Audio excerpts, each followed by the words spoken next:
अजय जैसे ही कमरे में दाखिल हुआ, उसने मेरा हाथ पकड़ मेरे पास आकर बैठ गया और मुझसे कहने लगा, निधि मेरी बात सुनो। जैसे ही मैंने उसकी तरफ देखा तो वह मुझे काफी परेशान दिखाई दे रहा था। वह मुझे समझाने की कोशिश कर रहा था, हालात का मुकाबला करो, लेकिन मुझे कुछ भी समझ में नहीं आ रहा था। मेरे अंदर एक अजीब सी आग लगी हुई थी। मुझे उससे बहुत नफरत हो रही थी। मैं उसके साथ बहुत गुस्से से बात कर रही थी। मैंने उससे कह दिया, मेरे कमरे से बाहर चले जाओ और मेरे करीब आने की कोशिश मत करना। मेरा पति अजय प्यार भरी नजरों से मुझे देखता हुआ कमरे से बाहर चला गया। मैं आज इसलिए बहुत ज़्यादा परेशान थी क्योंकि जिस पति से मेरी शादी करा दी गई थी उसकी उम्र मुझसे काफ़ी ज़्यादा थी। धीरे धीरे अब मेरा रहन सहन मेरे पति के साथ काफ़ी हद तक ठीक हो गया था।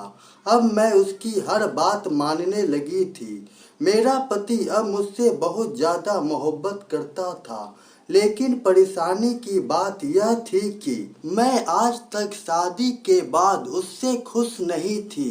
यह बात अंदर ही अंदर मुझे मार रही थी। मुझे ये सब सोचकर रोना आ जाता था। मेरी हालत दिन ब दिन खराब होती जा रही थी। मुझे कुछ समझ नहीं आ रहा था। शादी के 2 साल बाद भी मैं बेऔलाद थी। मैं भी दूसरी शादीशुदा औरतों की तरह खुश रहना चाहती थी, लेकिन यहाँ मेरा पति मेरी किसी बात को पूरा नहीं करता था। वह कोशिश तो बहुत करता था, लेकिन जिंदगी से मैं अब तंग आ चुकी थी और अपने हालात से समझौता कर लिया था। आज पहली दफा मैंने अपने पति को दिल से कबूल किया था। तभी एक दिन मेरे पति के ममेरे भाई घर आए थे। मैंने उसे पहली बार देखा था। उसका ट्रांसफर इसी शहर में हुआ था। इस वजह से वह अक्सर यहाँ आ टपकता। वह मुझे हमेशा अजीब सी नज़रों से देखता रहता था। हर वक्त मेरे पास आने का बहाना ढूंढता रहता। अब मैं भी उसके साथ काफ़ी घुल मिल चुकी थी। एक दिन जब मेरे पति घर से 2 दिनों के लिए बाहर गए हुए थे तो रात देवर मेरे घर आया और बोला, भाभी आज मेरा जन्मदिन है। मैं यहाँ किसी को ज़्यादा नहीं जानता तो सोचा आप लोगों के साथ ही सेलिब्रेट कर लूँ। भैया कहाँ हैं? मैंने उसे विश किया। केक काट जब वह मुझे अपने हाथों से खिला रहा था तो किसी न किसी बहाने वह मुझे छूने की कोशिश कर रहा था। वह मुझसे कहने लगा, भाभी आप बहुत खूबसूरत हैं। थोड़ी देर बाद मैं खाना बनाने किचन की ओर जाने लगी तो वह बोला, भाभी आज पार्टी मेरी तरफ से है।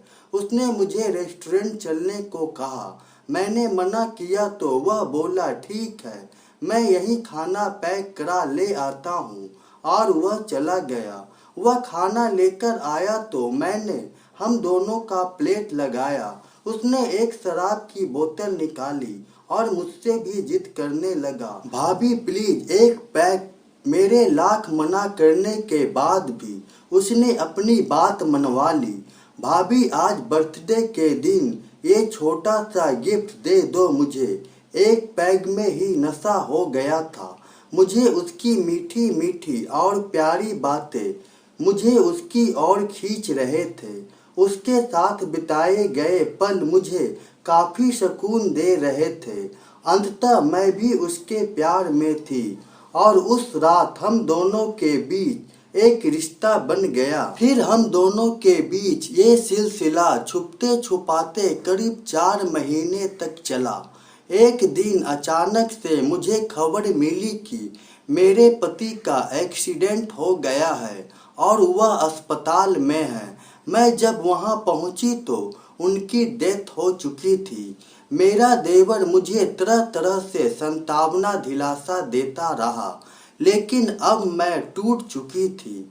मेरे मन में ये ख्याल बार बार आ रहा था, शायद मेरे गुनाहों की सजा ईश्वर ने मुझे दी है।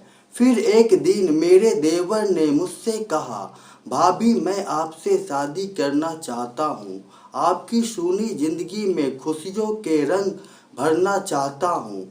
फिर उसने अपने और मेरे घर वालों से बात की और हमारी शादी हो गई और आज हम दोनों की सुहाग रात थी। उसने मुझे बहुत प्यार दिया, मेरी जिंदगी को खुशियों से भर दिया। पर एक दिन मैंने उसके मोबाइल में कुछ ऐसा देखा जिससे मेरे होश उड़ गए। मैंने एक नंबर उसके मोबाइल से निकाला और उस नंबर को पुलिस में दे दिया। उनको सारी सच्चाई बताई तो उन्होंने इस बात का खुलासा किया कि यह नंबर एक शख्स का है जिसने आपके पहली पति की हत्या की थी। हत्या कराने वाला आपका देवर जो कि अब आपका पति है।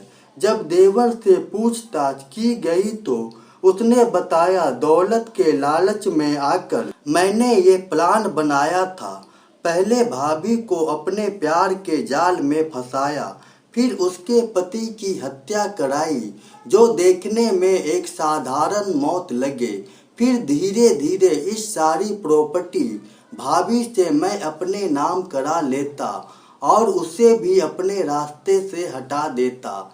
मेरा देवर यानी मेरा पति अब जो जेल में है और मैं अपनी मूर्खता पे पछताती हुई एक विधवा की जिंदगी जी रही हूँ।